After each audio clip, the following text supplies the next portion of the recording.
I show today what I use for internal wiring, because Ed asked on my latest video what is my preferred internal wiring for signal, HT, I think high voltage, heater and loudspeaker.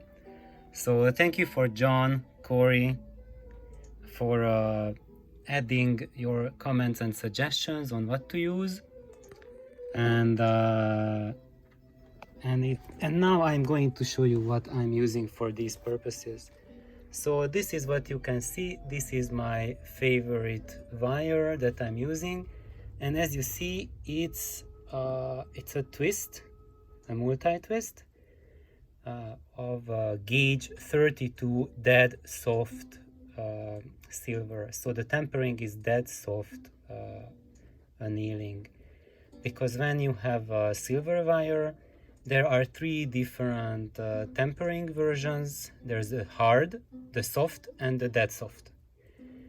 If you use the hard, that's the most brittle version, so the crystal structure in it is formed in a way that if you bend the wire, it has the tendency to break more, fragment more, and it has also, because of its added hardness, harsher resonances, so it has a harsher sound. So for example, if you have hard tempered excuse me, high purity silver, and you compare it to a dead soft tempered lower purity silver, the dead soft tempered lower purity will sound quite a bit better than the hard tempered high percentage silver. So in my experience, the tempering or annealing of the metal is has a higher impact than the actual purity. So the wire that I use is actually 3N silver, which is 99.9% pure, dead soft alloy, and I found only one supplier online who has dead soft silver in a fine gauge. Because when you look at, if you look on a certain bay on the internet, and there are lots of sellers who sell finer gauges and insulated wire, all sorts, but at a very significant markup price. It's very expensive. If you want to buy it from a supplier directly, you will have way better prices. For example, I get these gauge 32 silvers in like a 2-3 ounce versions, which means like 1,000 feet roll of silver wire, and it's a gauge 32 and dead soft annealing or tempering. So this is what I use, but of course, if you, maybe the camera can focus on it, so that is the thickness over there at the end of one single wire, and you see, compared to my finger, it's really tiny. It's, I would say, like, maybe, let me find here, I have a cat hair, a cat whisker. Let me pull a cat whisker and show. This is a cat whisker from Kintaro, and if you put the two together, wow, it's about the size, the diameter of a cat whisker. So the base of the whisker, you see, it's thicker than gauge 32, quite a bit thicker, and the main body towards the end, it's about the same thickness as gauge 32. So basically you are getting cat's whiskers when you buy gauge 32. And I just had a chat with Lou, and it was his experience that if you want to get the best out of silver, you need to keep in the range of gauge 30 to gauge 40. So gauge 30 to 40. Because if you go higher than that, let's say gauge 28, then there's so much added skin effect that you lose quite a bit of the silver's advantages.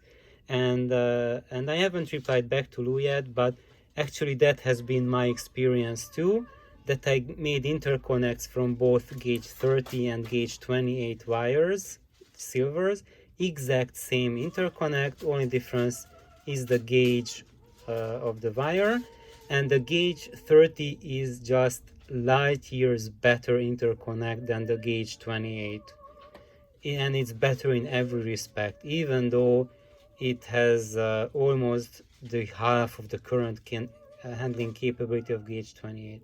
Because when you look at the gauge system, American wire gauge system, for every 3 gauge count you have a doubling of the current handling capability. So it means that if you are looking at gauge 27 and you go to gauge 30, the gauge 30 can carry 50% of the current that the gauge 27 has, because it has 50% of the diameter. So that's how it works, that there is a certain, like, not the diameter but the cross section, and here the area of the silver, if you go down 3 gauges, it's half of that. So basically the diameter is a square root 2 times smaller if you go 3 gauges down. So for the gauge 32 to have like a current handling capability, to be able to carry some current, you need to parallel it up quite a bit. So this is an 8 strand that I use for signal wire, for example, hooking up my RCA jack. Let's say this is here my RCA jack, and I hook up the signal part to the grid of my tube, to the grid pin of the tube. I use this 8 strand for that purpose. But to hook up the ground, I use a 16 twist. So like double the amount of this or larger. And so for the ground, it has like double the capacity of this. And eventually you can use it if you want without any insulation, because if you do point-to-point wiring, you can do it easily without touching anything on the chassis, without the wires touching each other. That's the best, because then you use air as a dielectric, there's nothing added. However, there will be a very, very hard price to pay for it over time, and that's oxidization. So the only negative of silver is that it will oxidize, it will tarnish. And if it oxidizes with oxygen in the air, the result is silver oxide, and silver oxide is white.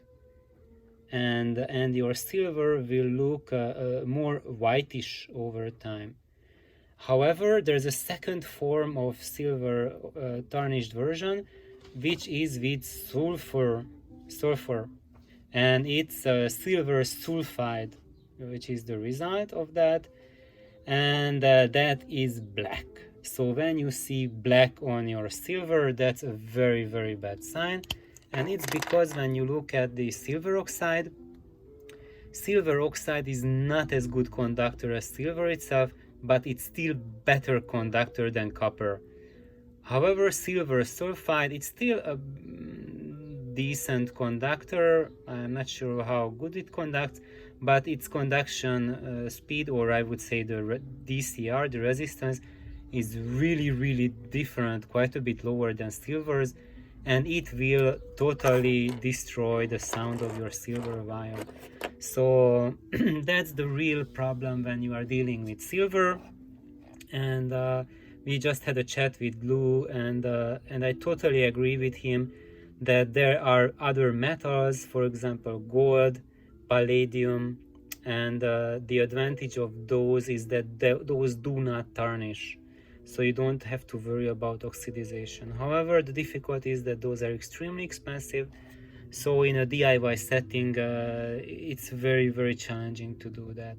Maybe you can hook up your input, your RCA jack to your input pin, but you won't be able to procure wire which is long enough to take care of the grounding in your equipment, or to carry the high voltage itself. So for those, eventually I'm using silver all throughout. I have been doing that in my amps, And one way that you can slow down the oxidization is to use the Teflon sheet, the PTFE sheeting. So when you look at the comments, and for example, John mentions here the Teflon sheet, and where it is Teflon dielectric, they are talking about this guy. Sometimes you can buy a silver wire that is Teflon sheeted in it. That really multiplies the price quite a bit, and you are limited because you cannot twist them together, or if you do, then you will end up with a very thick twist and very expensive twist.